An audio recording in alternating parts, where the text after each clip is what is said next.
મિત્રો, ગુજરાતની એવી જગ્યા જ્યાં પહોંચવું ખૂબ જ અઘરું છે અને જો અહીં પહોંચી ગયા તો થઈ જશે બેડો પાર। મિત્રો, ગિરનાર પર્વત પર દર વર્ષે લાખો લોકો ફરવા માટે આવે છે અને દરરોજ હજારો લોકો આ પર્વત પર ચડે છે, પરંતુ આજ સુધી કોઈ ગિરનાર પર્વતને પૂરેપૂરો જાણી શક્યો નથી। જી હા મિત્રો, અહીં એક એવી જગ્યા આવેલી છે કે જ્યાં કોઈ જઈ શકતું નથી। આ જગ્યા પર ચડવું અતિ કઠિન અને દુર્ગમ માનવામાં આવે છે, પરંતુ મિત્રો જો કોઈ વ્યક્તિ અહીં પહોંચી જાય છે તો તેનો બેડો પાર થઈ જાય છે। જી હા મિત્રો, ખરેખર સાથે અમે તમને ગિરનાર પર્વત પર મળતી એક એવી જડીબુટ્ટી વિશે જણાવીશું કે જેને ખાધા પછી વર્ષો સુધી ભૂખ લાગતી નથી। અને આ પર્વત પર એક એવી વસ્તુ ઉપલબ્ધ છે કે જેના સ્પર્શ માત્રથી કોઈ પણ વસ્તુ સોનામાં ફેરવાઈ જાય છે। મિત્રો, વિડીયો ખૂબ જ મહત્વપૂર્ણ થવાનો છે, તેથી ધ્યાનથી આ વિડીયો અંત સુધી જરૂર જુઓ। શરૂઆત કરીએ તે પહેલા એક લાઈક કરીને નવા આવ્યા છો તો ચેનલ સબસ્ક્રાઇબ કરી લેજો। મિત્રો, ગિરનાર પર્વત ગુજરાત રાજ્યનો સૌથી ઊંચો પર્વત છે। ગિરનારમાં અનેક જગ્યા જોવા અને ફરવા લાયક છે, ત્યારે ગિરનારમાં આવેલી ભૈરવજપ કરીને એક જગ્યા છે। મિત્રો, થોડા મહિનાઓ પહેલા એક યુવાન ભૈરવજપ ખડક પર ચડતો હોવાનો વિડીયો વાયરલ થયો હતો અને ગિરનારની આ જગ્યા ચર્ચામાં આવી હતી।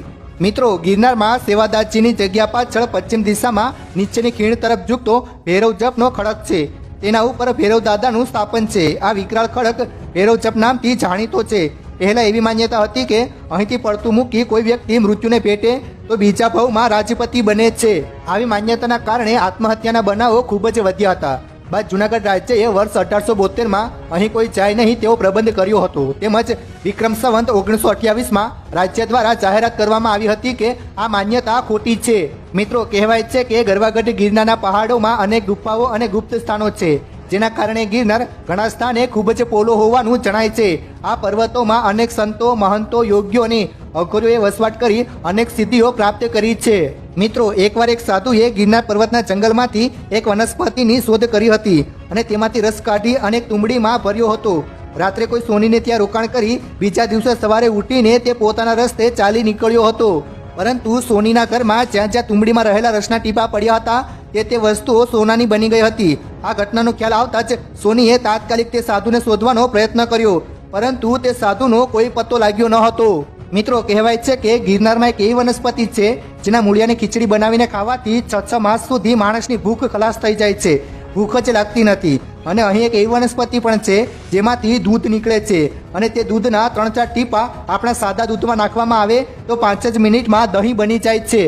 એકવાર યાત્રાળુઓ ગિરનાર પર્વત ચડી રહ્યા હતા ત્યારે સવારના સમયે કોઈ ઝાડની ડાળી તોડીને દાંતણ કરવા લાગ્યા અને થોડી જ વારમાં તેના બધા દાંત પડી ગયા। પછી જ્યારે તે બીજી વાર આ છોડને શોધવા ગયા તો તેઓ આ છોડ શોધી શક્યા ન હતા। મિત્રો, એક વખત મહારોગથી પીડાતા કોઈ માણસે આપઘાત કરવા માટે અંબાજી પર્વત પરથી છલાંગ લગાવી હતી, પરંતુ નસીબ જોગે તે કોઈ હરડેના ઝાડ પાસે પડવાથી તે થોડા સમય માટે બેહોશ થઈ ગયો હતો અને જ્યારે તે હોશમાં આવ્યો તો તેને પેટમાં દુખાવો શરૂ થયો અને વારંવાર શ્વાસ જવા લાગ્યો, જેના કારણે તેના બધા જ રોગ દૂર થઈ ગયા હતા। હવે તેને સમજાઈ ગયું હતું કે આ હરડે નામના ઝાડની અસરથી તેના બધા રોગો દૂર થયા હતા।